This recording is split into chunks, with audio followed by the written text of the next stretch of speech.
उपासना हमेशा गुरु के सानिध्य में करनी चाहिए। जी, जैसा कि हम देखते हैं बाकी सारे हवन जो होते हैं वो बहुत नॉर्मल तरीके से होते हैं, लेकिन माँ बगलामुखी का जो हवन है वो भी बिल्कुल अलग तरीके से होता है। लाल मिर्ची का भी प्रयोग किया जाता है, उसके पीछे का कारण क्या है? कारण ही ये होता है कि आपको जैसे कि हमने प्रारंभ में बताया कि एक सुयोग्य गुरु के आचरण में लेकर के, एक दीक्षित गुरु से दीक्षा प्राप्त करके ही बगलामुखी की साधना करनी चाहिए। जो आपने बताया कि पीली सरसों को दसों दिशाओं में फेंक देना और वो झाड़ू के साथ में लगा के हाँ जी बिल्कुल कर देना। माँ बगलामुखी जो है वो तंत्र की देवी भी उनको कहा जाता है। क्या माँ बगलामुखी को सिद्ध करके अगर कोई गलत कार्य कर रहा है तो वो सही कर रहा है? फिर हम कहते हैं कि पंडित जी ने गलत बताया। बोले पंडित जी ने नहीं गलत बताया। कहा जाता है, वेदों में लिखा है, महामृत्युंजय मंत्र, यह देवी उपासना हमें मोक्ष देती है। अगर महामृत्युंजय आपका हो रहा है तो आप ये समझ लीजिए देवी उपासना उस समय पे चल रही है, तो मुक्ति के लिए या तो वो बीमारी से मुक्ति देगी, आप रोग से मुक्ति देगी, या आपका समय पंचतत्व शरीर में पूर्ण हो गया है तो वो उससे मुक्ति देगी। नमस्कार दोस्तों, आज के पॉडकास्ट में हमारे बीच मौजूद हैं शैलेंद्र व्यास जी, जिनसे हम जानेंगे माँ बगलामुखी के बारे में। माँ बगलामुखी की आराधना किस तरीके से की जाए, माँ बगलामुखी शत्रुओं का संहार किस तरीके से करती हैं, माँ बगलामुखी की पूजा किस तरीके से की जा सकती है और किस तरीके से धन की प्राप्ति की जा सके। पहले तो हमारे पॉडकास्ट में आपका स्वागत है जी। धन्यवाद। जय माई की। जय माई की। मैं आपसे ये जानना चाहूंगा सबसे पहले कि माँ बगलामुखी की जो आराधना है उसको किस तरीके से किया जाता है और उसके उपाय क्या हैं? माता की उपासना एक ऐसी उपासना है जिसको कि हम किसी नदी या मंदिर में जाकर के करें, और इसकी जो हमारे गुरु होते हैं, उपासना हमेशा गुरु के सानिध्य में करनी चाहिए जी।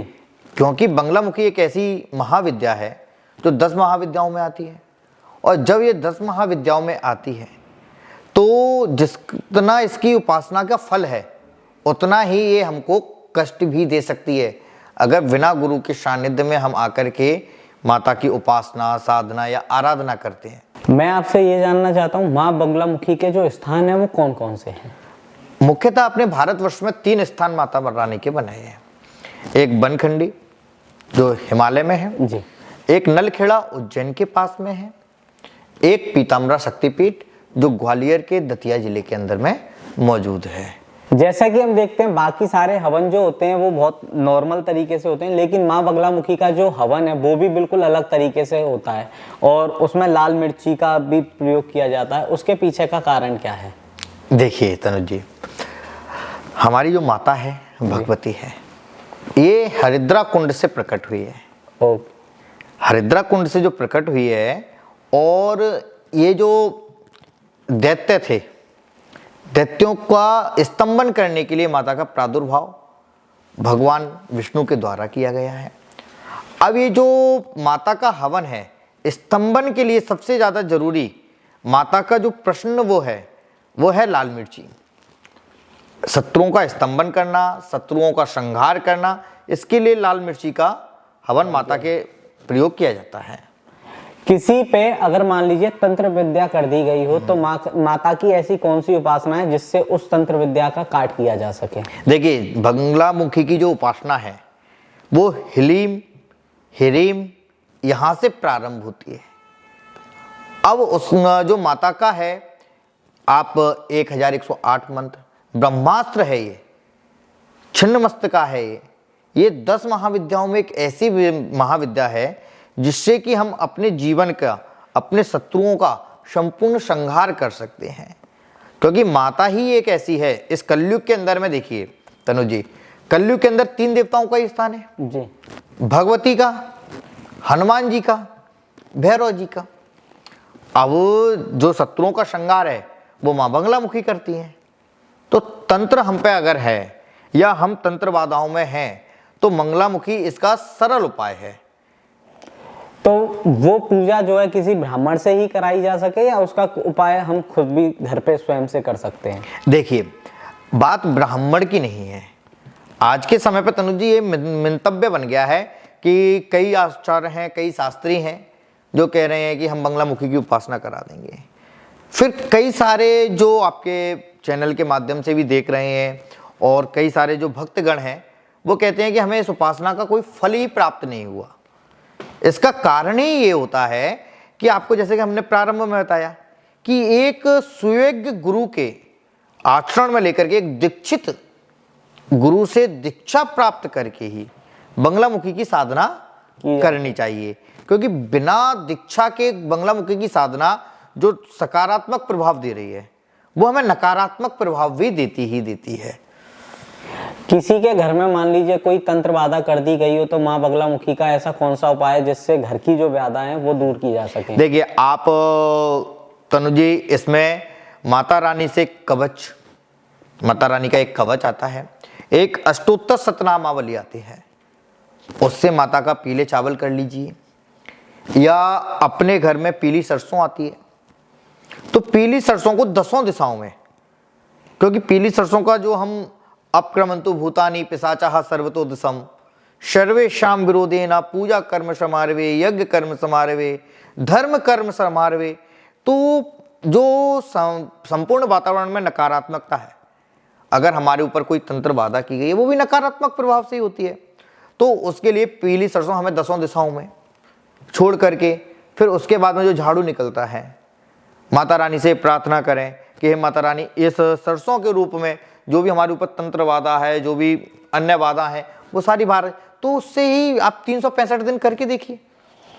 जैसे किसी का व्यापार जो है वो बहुत अच्छा चल रहा होता है, लेकिन एकदम से वो बिल्कुल डाउन हो जाता है, और जिसको हम बोलते हैं नजर लग जाना, क्या माँ बगलामुखी की साधना में कोई ऐसा उपाय है जिससे जो व्यापार की जो नजर लगी हुई है उसको दूर किया जा सके?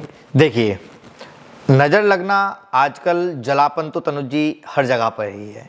हम व्यापार में जितना जितना आगे बढ़ते हैं उतना उतना हमारे ऊपर कोई ना कोई नज़र ऐसी बैठाए रहता है कि भाई ये आदमी आगे क्यों बढ़ रहा है ना। तो उसके लिए क्या होता है तनुज जी कि आप बंगलामुखी का जो माता का कवच है, माता का चालीसा आता है, उसका पाठ करें, साथ ही एक दीपक, माता का कभी एक दीपक नहीं लगाया जाता जी, 2 दीपक, एक तेल का दीपक और एक घी का दीपक, जिसमें हल्दी डाल करके अब माता के सामने प्रकट करें, और पीली सरसों का उपाय उसके साथ में करते रहें। जो आपने बताया कि पीली सरसों को 10 दिशाओं में फेंक देना और वो झाड़ू के साथ में लगा के हाँ जी बिल्कुल कर देना है। माँ बगलामुखी जो है वो तंत्र की देवी भी उनको कहा जाता है, तो क्या माँ बगलामुखी को सिद्ध करके अगर कोई गलत कार्य कर रहा है तो वो सही कर रहा है?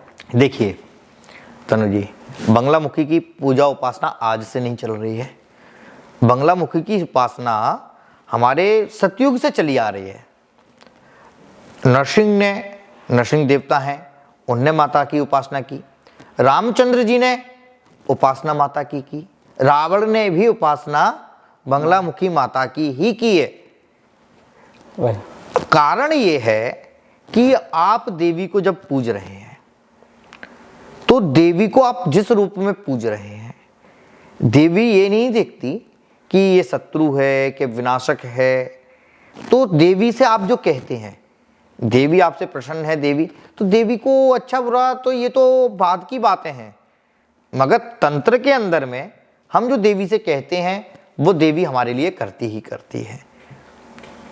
जैसे कि आपने एक पूर्ववत कहानी भी सुनी होगी, जो बुंदेला साम्राज्य है, बुंदेला साम्राज्य के ऊदल थे, आला थे, इनकी पत्नी मछला का भी हरण जी, जो इसी मंत्र के द्वारा पहले के समय पे होता था, इन्हीं मंत्रों के द्वारा हुआ है।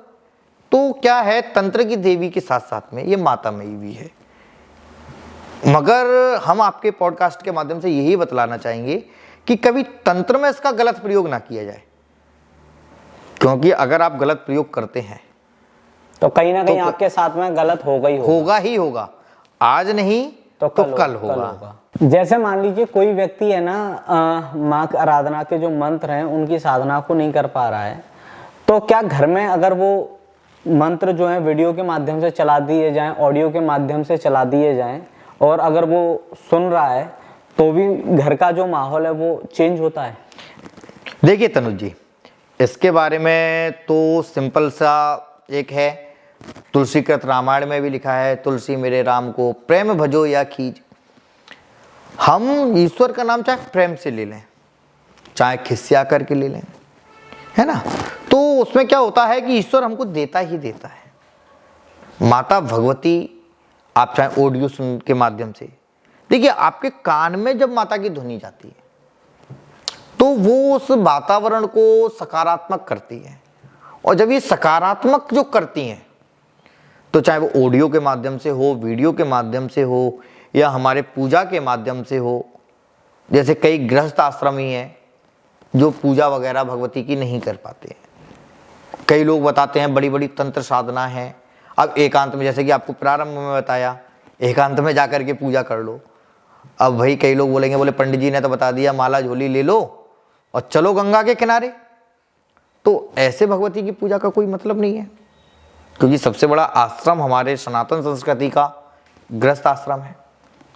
अब आप चाहे ऑडियो, चाहे वीडियो या पंचोपचार पूजा कर लीजिए, भगवती हर रूप में, हर प्रकार से आपका साथ देती है, मगर आपका मंतव्य, गंतव्य ये स्पष्ट होना चाहिए। कोई व्यक्ति अगर बीमार पड़ रहा है, वो सही नहीं हो पा रहा है, तो कोई ऐसा उपाय है जिससे उस व्यक्ति को आराम मिलना शुरू हो जाए? माँ भगवती की कोई ऐसी पूजा या कोई आराधना?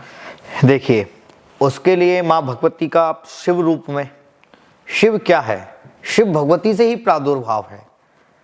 तो देखिए, अगर किसी की तबीयत ठीक नहीं हो रही है, तो अगर हम किसी को बचाना चाहें, देखिए एक तनुज जी बहुत इंटरेस्टिंग क्वेश्चन आपने पूछा है, इसके बारे में मैं आपको बताना चाहूँगा। कई लोग कहते हैं महामृत्युंजय करा लीजिए, हमारे घर में कोई बीमारी चल रही है, बोले आप महामृत्युंजय करा लीजिए, बोले आपका आदमी ठीक हो जाएगा। अब महामृत्युंजय इधर हुआ और वो व्यक्ति शांत हो गया, शांत हो गए, फिर हम कहते हैं कि पंडित जी ने गलत बताया। बोले पंडित जी ने नहीं गलत बताया, कहा जाता है, वेदों में लिखा है महामृत्युंजय मंत्र या देवी उपासना हमें मोक्ष देती है। अगर महामृत्युंजय आपका हो रहा है तो आप ये समझ लीजिए, देवी उपासना उस समय पे चल रही है, तो मुक्ति के लिए या तो वो बीमारी से मुक्ति देगी, आपको रोग से मुक्ति देगी, या आपका समय पंचतत्व शरीर में पूर्ण हो गया है तो वो उससे मुक्ति देगी। सिंपल सी बात है कि एक लोटा जल सारी समस्याओं का हल होता है। माँ बगलामुखी का जो दतिया वाला स्थान है, उसकी क्या मान्यताएं हैं? देखिए, माता मई बंगलामुखी की स्थापना मान्य श्री स्वामी जी महाराज जी ने की, जो नलखेड़ा से माता को लेकर के आए। इसकी मान्यता अपने आप में ही ये है कि एक तंत्रपीठ, मंत्रपीठ और सिद्धपीठ है। अब जैसे कि आपको हमने बताया, 10 महाविद्याओं में से 2 महाविद्या यहाँ पर विराजित हैं। एक पीताम्बरा के रूप में, क्योंकि पीताम्बरा क्या, जिसका पीला है अंबर, पीताम्बरा के रूप में। दूसरा है माता धूमावती के रूप में। तो 2 सिद्धपीठ जो कलयुग के अंदर 10 महाविद्याओं में है, 2 सिद्धपीठ पीताम्बरा के अंदर में है, 2 महाविद्या पीताम्बरा के अंदर में है। और स्वामी जी महाराज का खुद का तप वहां विराजित है, जो कि अपने गुरु से दीक्षित हैं।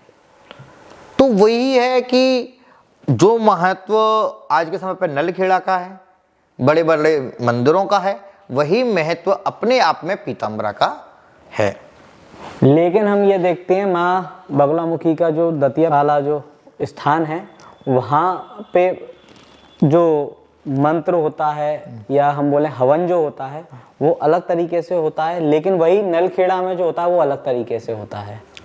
देखिए तनु जी, आजकल माँ पीताम्बरा से, चाहे वो स्लेब्स ले लीजिए, आप राजनीतिक ले लीजिए, सभी लोग आकर के माता की उपासना साधना करते हैं। पीताम्बरा के अंदर में भी वो सारी विधि, वो सारी क्रियाएं अपनाई जाती हैं, मगर जिससे कि किसी को कोई प्रभाव ना पड़े, जिससे कि किसी को कोई असर ना पड़े, तो ये सब गोपनीय किया गया है। कुछ कार्य गुप्त रूप से किए जाते हैं। बाकी नलखेड़ा हो गया, जैसा कि अब तो लाल मिर्ची का हवन नलखेड़ा में भी बंद हो गया है। अच्छा अच्छा, हाँ, तो नलखेड़ा में भी बंद हो गया है, बनखंडी में भी बंद हो गया है, क्योंकि इसे थोड़ा सा गुप्त रूप में कर दिया गया है। तो सारी विधियां अपने आप में वही हैं, क्योंकि पीताम्बरा यानी कि बंगलामुखी माता जो हैं, आप उनके हवन की विधि अपनाएंगे तो जो दतिया में है वही नलखेड़ा में है, जो नलखेड़ा में वही बनखंडे में। तो तीनों जगह की विधि एक ही है, दीक्षा एक ही है, मगर अब कई जगहों पे इन चीजों को गुप्त कर दिया गया है। स्थान अलग अलग है, स्थान अलग अलग, चीजें वही है। जैसे कि गुप्त नवरात्रि होती है, तो उसमें माँ बगलामुखी की किस तरीके से आराधना की जा सकती है और माता को किस तरीके से प्रसन्न किया जा सकता है? देखिए तनुज जी, आपने सभी भक्तों के लिए बहुत अच्छा प्रश्न पूछा है। हमारे सनातन संस्कृति के अंदर में 4 नवरात्रे आते हैं जी। हर एक नवरात्रा एक ऋतु को प्रेजेंट करता है। जैसे कि बरसात आषाढ़ का महीना जहाँ से चालू होता है, आषाढ़ की गुप्त नवरात्रे होती हैं। ग्रीष्म ऋतु जहाँ से प्रारंभ होती है तो चैत्र की नवरात्रे, सर्दी चालू होती है तो सर्दीय नवरात्रि है, और अब ये बसंत ऋतु प्रारंभ होने वाली है तो ये बसंत के नवरात्रि हो गए। अच्छा। इन चारों नवरात्रों में जो गुप्त नवरात्रे हैं, इनमें माता भगवती की पूजा अष्ट महाविद्या के रूप में, दशम महाविद्या के रूप में हर भक्त कर सकता है। और एक सुयोग्य आचार्य के संदर्भ से आप सप्तशती का पाठ, आप आचार्यत्व का पाठ कैसे भी कर सकते हैं। और आप अपना ध्यान केंद्रित कीजिए। कई आचार्य को बुलाएंगे तो षोडशोपचार पूजन कराते हैं, दूध जल सारी चीजें। आप पंचोपचार पूजन कर लीजिए, शॉर्ट एंड स्वीट। पंचोपचार में भी माता आपको बहुत कुछ देती है। तंत्र बाधाओं को दूर करने के लिए माता बगलामुखी का क्या उपाय किया जाए? देखिए तनुज जी, माता हल्दी माता को बहुत प्रिय है। हरिद्रा कुंड से ही प्रकट हुई है और हरिद्रा का ही उसका सभी चीजें। तो अगर आपके ऊपर कोई तंत्र है, आपको लगता है नकारात्मक प्रभाव है, तो एक बंगलामुखी रहस्य आता है, उसमें से आप बंगलामुखी के 1008 नामों का स्मरण कर सकते हैं।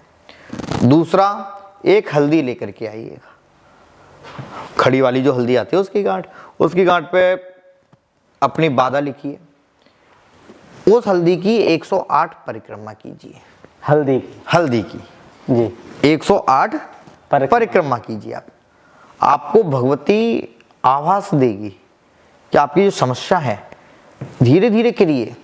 आप 365 दिन दीपक लगाइए भगवती के नाम का, द्वार पे दीपक लगाइए और हल्दी पे पेन से अपनी समस्या लिख दीजिए, उस हल्दी को रख दीजिए। आप देखिए धीरे धीरे समस्या का समापन हो रहा है।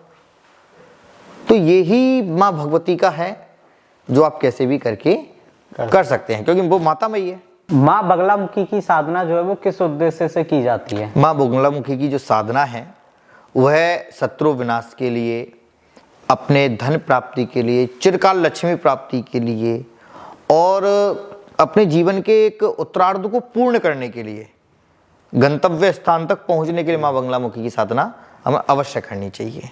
लास्ट सवाल जो सभी दर्शकों को काम आ सके, जो हमारे पॉडकास्ट को देख रहे हैं, माँ बगलामुखी की उपासना करने से जीवन में क्या क्या परिवर्तन आ सकते हैं? देखिए तनुज जी, एक अच्छे और सच्चे गुरु के सानिध्य में लेकर के जी अगर आप बगलामुखी की साधना करते हैं तो आप खुद देखिए कि अपने जीवन का जो आपका चल रहा है इसमें कभी किसी भी प्रकार का कोई आपको असाध्य रोग नहीं होगा। घर में जितनी भी दुख और अन्य चीजें हैं वो सारी चीजें स्वतः ही समाप्त हो जाएंगी। माँ बगलामुखी की साधना किसको नहीं करनी चाहिए? देखिए तनुज जी, आज के समय पे हर कोई माँ बगलामुखी की रट लगाए हुए है। जो मनुष्य सुयोग्य नहीं है, कह सकते हैं कि जिसने अच्छे गुरु से दीक्षा प्राप्त नहीं की है, अगर वह माँ बगलामुखी की साधना करता है तो जैसे कि ये सकारात्मक प्रभाव है उस पर नकारात्मक भी पड़ते हैं। तो बगलामुखी की साधना उनको नहीं करनी चाहिए जो दीक्षित नहीं है और कहीं ना कहीं अपने कर्म से वह उस चीज को प्राप्त नहीं कर पा रहे हैं। धन्यवाद आपका, आपने हमें अपना समय दिया और माँ बगलामुखी के बारे में इतनी जानकारी हमारे दर्शकों तक पहुंची। जी धन्यवाद तनु जी। जय माई। जय माई।